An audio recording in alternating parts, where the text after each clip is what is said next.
Good morning friends. आज आपल्या फायनल्सच्या मित्रांनो सेकंड लेक्चरमध्ये प्रॉब्लेम्सच्या सेकंड लेक्चरमध्ये आपण मित्रांनो प्रॉब्लेम नंबर 42चा ॲनालिसिस करून घेत आहोत. ठीक आहे. तर मी पहिले प्रॉब्लेम वाचतोय आणि त्याचा ॲनालिसिस करतोय, मग आपण मित्रांनो पाहूयात पुढचं. Problem number 42, October 1997, page number 71. Ram and Shyam are partners sharing profit in ratio 2:1.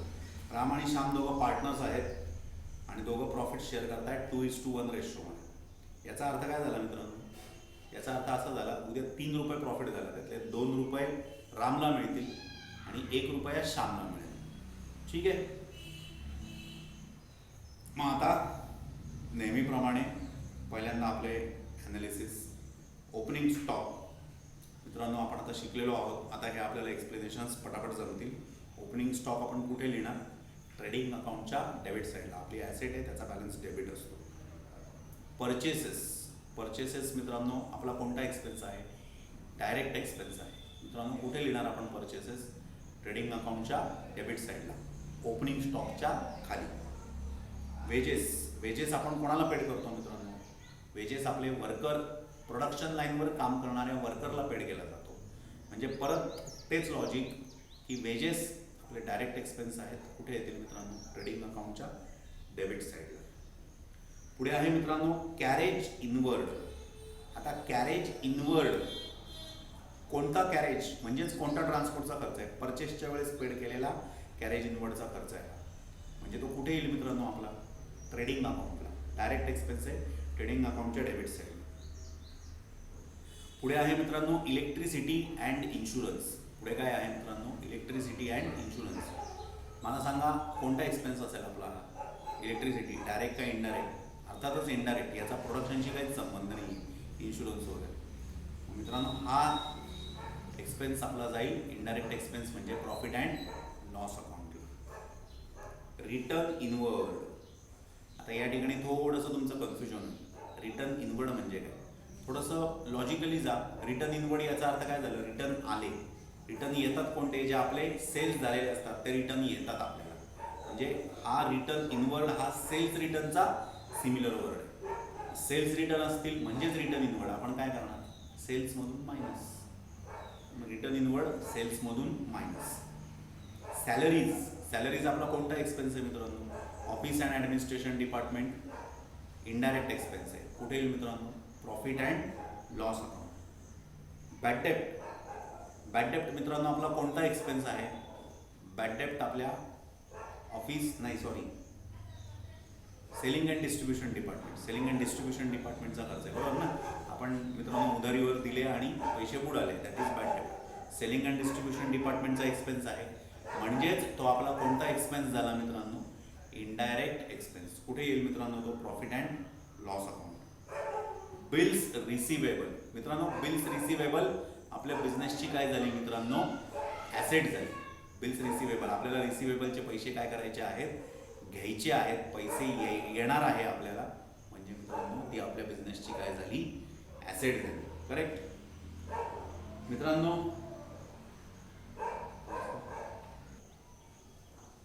Bills receivable नंतर आहे डेटर्स. डेटर्स म्हणजे काय?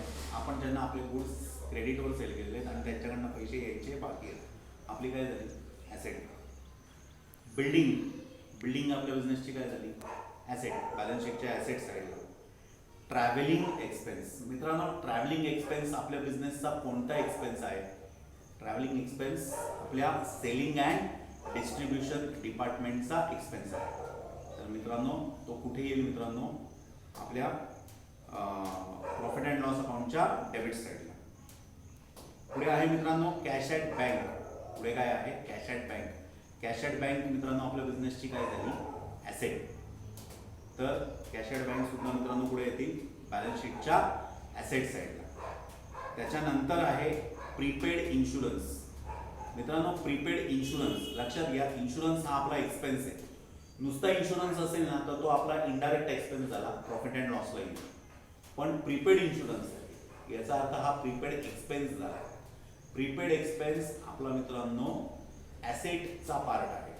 म्हणजे नुसता इन्शुरन्स असेल तर प्रॉफिट अँड लॉसच्या डेबिटला, प्रीपेड इन्शुरन्स आहे म्हणजे प्रीपेड एक्सपेन्स झाले तर ते आपली काय झाली मित्रांनो, ॲसेट झाली, तर ते येतील मित्रांनो ॲसेट साईडला. प्रीपेड इन्शुरन्स नंतर मित्रांनो पुढे आहे व्हेइकल. व्हेइकल आपल्या बिझनेसची काय झाली, अर्थातच asset, motor van, motor vehicle asset झाली आपल्या बिझनेसची बॅलन्स शीटच्या ॲसेट साईडला. पुढे आहे ऑडिट फी. ऑडिट फी आपण कोणाला देतो, सीएला. सीए कुठे काम करतो, ऑफिसमध्ये. सो ऑफिस अँड ॲडमिनिस्ट्रेशन म्हणजेच इनडायरेक्ट एक्सपेन्स आहे प्रॉफिट अँड लॉसला. मशिनरी आपल्या बिझनेसची ॲसेट झाली बॅलन्स शीटच्या ॲसेट साईडला. मित्रांनो याच्यानंतर आहे ड्रॉइंग. ड्रॉइंग आपण काय करतो मित्रांनो, ड्रॉइंगमुळे आपलं कॅपिटल कमी होतं, त्याच्यामुळे कॅपिटलमधून ड्रॉइंगची अमाऊंट काय करायची, मायनस. याच्यानंतर क्रेडिट साईड बघणार आहोत आपण मित्रांनो. क्रेडिट साईडला पहिले आहे कॅपिटल राम आणि श्याम. ज्याचं त्याचं कॅपिटल ज्याच्या त्याच्या नावासमोर लिहायचं. कॅपिटल आपल्या बिझनेसची काय झाली, लायबिलिटी, म्हणजे कॅपिटलच्या अमाऊंट मित्रांनो कुठे येतील, लायबिलिटी साईडला. सेल्स. सेल्स म्हणजे काय झालं मित्रांनो, आपले गुड्स गेले, आपलं इन्कम आहे, डायरेक्ट इन्कम आहे. सेल्स गुड्स गेले तर कुठे येतील मित्रांनो, ट्रेडिंग अकाउंटच्या क्रेडिट साईडला. याच्यातनं सेल्स रिटर्नचे पैसे मायनस होतील आणि मग जी अमाऊंट येईल ते आपण काउंटरला लिहिणार. क्रेडिटर्स. आता क्रेडिटर्स कोण असतात, आपण ज्यांच्याकडनं क्रेडिटवर परचेस करतो आणि आपण ज्यांना पैसे द्यायचे बाकी आहे, आपली काय झाली मित्रांनो, लायबिलिटी झाली. So creditors is a liability balance शीटच्या लायबिलिटी साईडला. डिस्काउंट. बघा मागच्या वेळेस आपण एक्सप्लेनेशन घेतलेलं, डिस्काउंट आता क्रेडिट साईडला आलेलं आहे. क्रेडिट साईडला आलेलं आहे याचा अर्थ हे काय असणार, एक्सपेन्स का इन्कम. रूल आठवा, debit all expense and losses, credit all incomes and gains. तर मित्रांनो डिस्काउंट क्रेडिट साईडला आहे म्हणजे ते आपलं काय असणार आहे, इन्कम असणार आहे. कुठे येईल मित्रांनो, प्रॉफिट अँड लॉसच्या क्रेडिट साईडला. आता याच्यानंतर मित्रांनो आहेत आपल्या ऍडजस्टमेंट्स. मित्रांनो adjustment number 1, closing stock valued at cost 12,500 आणि ॲट मार्केट प्राइस ₹15,000. क्लोजिंग स्टॉकचे दोन इफेक्ट. एक स्टॉक मित्रांनो, क्लोजिंग स्टॉक आपण कुठे लिहिणार, ट्रेडिंगला. ट्रेडिंग अकाउंटच्या कुठे लिहिणार, डेबिटला का क्रेडिटला, नाही क्रेडिटला. ओपनिंग स्टॉक डेबिटला लिहितो आपण, तर पहिला इफेक्ट ट्रेडिंग अकाउंटच्या क्रेडिटला येईल. दुसरा इफेक्ट, स्टॉक आपल्या बिझनेसची काय झाली, ॲसेट. सो दुसरा इफेक्ट येईल ॲसेट साईड. याच्यानंतर आहे आउटस्टँडिंग वेजेस 1,500 आणि आउटस्टँडिंग इलेक्ट्रिसिटी 4,000. वेजेस 1,500 आणि इलेक्ट्रिसिटी 4,000 असे दोन एक्सपेन्स आहेत जे आउटस्टँडिंग आहेत. आउटस्टँडिंगचा अर्थ काय झाला मित्रांनो, की यावर्षीचा खर्च आहे पण तो द्यायचा बाकी आहे. याचा पहिला इफेक्ट तुम्ही काय कराल मित्रांनो, वेजेस आणि इलेक्ट्रिसिटीमध्ये काय कराल मित्रांनो, द्यायचा बाकी आहे म्हणजे तुमचा खर्च वाढला तर वेजेसमध्ये वेजेसचे आउटस्टँडिंग ॲड होतील आणि इलेक्ट्रिसिटीमध्ये इलेक्ट्रिसिटीचे आउटस्टँडिंग ॲड होतील. तर दोघांमध्ये ॲड. दुसरा इफेक्ट, हा झाला पहिला इफेक्ट. दुसरा इफेक्ट, द्यायचे बाकी आहेत म्हणजे आपल्या बिझनेसची काय झाली मित्रांनो, लायबिलिटी.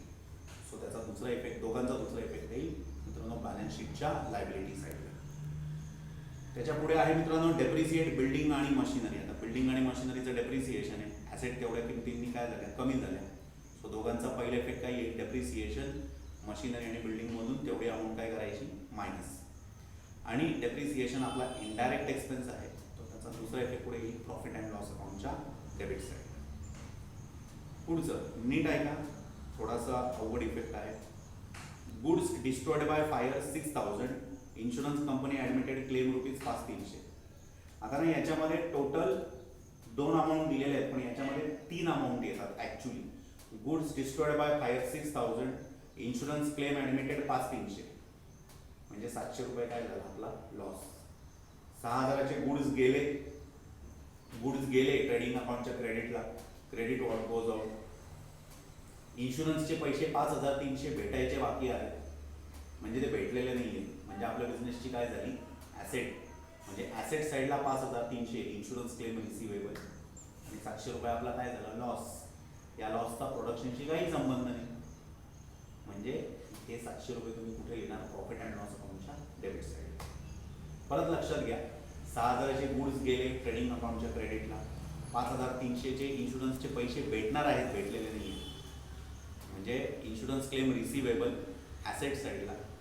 आणि मित्रांनो 700 रुपये आपला लॉस झाला आहे. प्रॉफिट अँड लॉसच्या डेबिटला लॉस बाय 5. याच्यानंतर मित्रांनो goods distributed as free sample 4000 रुपये. आता मला सांगा, तुम्ही जर का goods distributed as a free sample केलेले असतील, तुम्ही फ्री सॅम्पल म्हणून वाटले असतील, तर याच्यामध्ये 2 ॲस्पेक्ट काय असतात. गुड्स गेले आणि आपल्या बिझनेसचा ॲडव्हर्टाइजमेंटचा खर्च झाला. मग गुड्स गेले तर तुम्ही कुठे लिहिणार मित्रांनो? गुड्स गेले ट्रेडिंग अकाउंटच्या क्रेडिट साईडला, credit what goes out, goods only. आणि ॲडव्हर्टाइजमेंटचा खर्च म्हणजे आपल्या कोणत्या डिपार्टमेंटचा खर्च झाला मित्रांनो? आपल्या सेलिंग अँड डिस्ट्रीब्युशन डिपार्टमेंटचा खर्च आहे ना, म्हणजे प्रॉफिट अँड लॉसच्या डेबिटला. परत लक्षात घ्या, गुड्स गेले याच्यामध्ये 2 ॲस्पेक्ट आहेत. गुड्स गेले आहेत आणि आपली ॲडव्हर्टाइजमेंट झाली. गुड्स गेले म्हणून ट्रेडिंगच्या क्रेडिटला आणि ॲडव्हर्टाइजमेंट अकाउंट इनडायरेक्ट एक्सपेन्स आहे म्हणून प्रॉफिट अँड लॉसच्या डेबिटला. तर हा होता मित्रांनो आपला सेकंड प्रॉब्लेमचा ॲनालिसिस. याचं सोल्युशन आपण आपल्या पुढच्या लेक्चरमध्ये मित्रांनो घेणार आहोत. तोपर्यंत काळजी घ्या.